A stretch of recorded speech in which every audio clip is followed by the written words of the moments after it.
শিক্ষার্থীদের আন্দোলনের মুখে পদত্যাগ করলেন খুলনা প্রকৌশল ও প্রযুক্তি বিশ্ববিদ্যালয়ে কুয়েট উপাচার্য অধ্যাপক ডক্টর মোহাম্মদ মাসুদ ও উপ উপাচার্য অধ্যাপক ডক্টর এস.কে শরীফুল আলম।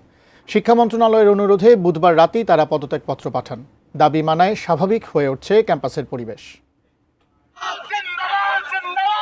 অবশেষে শিক্ষার্থীদের কঠোর আন্দোলনের মুখে পদত্যাগ করলেন খুলনা প্রকৌশল ও প্রযুক্তি বিশ্ববিদ্যালয়ের উপাচার্য অধ্যাপক ডক্টর মোহাম্মদ মাসুদ ও উপ উপাচার্য অধ্যাপক ডক্টর এস.কে শরীফুল আলম।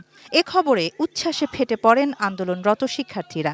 অবসান হয় তাদের আমরণ অনশন কর্মসূচিরও। তবে কুয়েট উপ উপাচার্য ডক্টর শেখ শরীফুল আলম অভিযোগ করেছেন, তাদের আত্মপক্ষ সমর্থনের সুযোগ দেয়া হয়নি। এ বিষয়ে শিক্ষা উপদেষ্টা বরাবর আবেদন করেছেন তিনি। আর কুয়েট শিক্ষক সমিতি বলেছে, সুষ্ঠু তদন্ত ছাড়া এমন সিদ্ধান্ত মূলত ন্যায় বিচারের পরাজয়। আমাকে যখন তদন্ত কমিটি যতক্ষণ কোশ্চেন করেছেন, আমি তাদের সমস্ত কোশ্চেনের উত্তর পজিটিভলি দিয়েছি। তারা আমার কাছে কিছু গুরুত্বপূর্ণ নথি চেয়েছেন, যেগুলো আমার দপ্তরে ছিল, আমি সেগুলি সরবরাহ করেছি।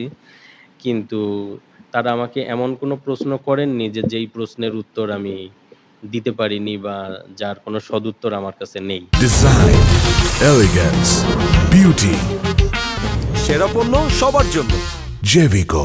চাপের মুখে ভাইস চ্যান্সেলর ও প্রো ভাইস চ্যান্সেলরের অব্যাহতি সিদ্ধান্তে মূলত ন্যায় বিচারের পরাজয় হয়েছে। গৌরবান্বিত জুলাই গণঅভ্যুত্থানের দীর্ঘ ৮ মাস পরেও যদি শিক্ষা প্রতিষ্ঠানে এহেন কার্যক্রম চলতে থাকে, তা শুধু বিশ্ববিদ্যালয় নয়, সমগ্র বাংলাদেশের রাষ্ট্রীয় শৃঙ্খলা ভেঙে ফেলতে পারে জানিয়ে শিক্ষক সমিতি উদ্বেগ প্রকাশ করছে।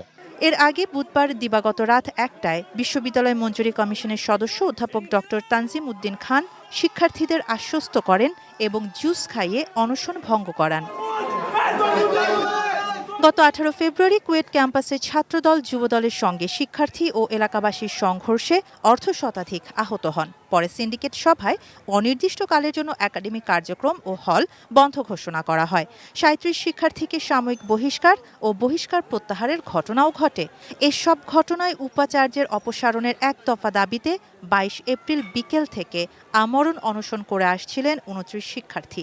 ঢাকা বিশ্ববিদ্যালয় সহ অন্যান্য বিশ্ববিদ্যালয়ের শিক্ষার্থীরাও তাদের দাবির সাথে একাত্মতা প্রকাশ করেন।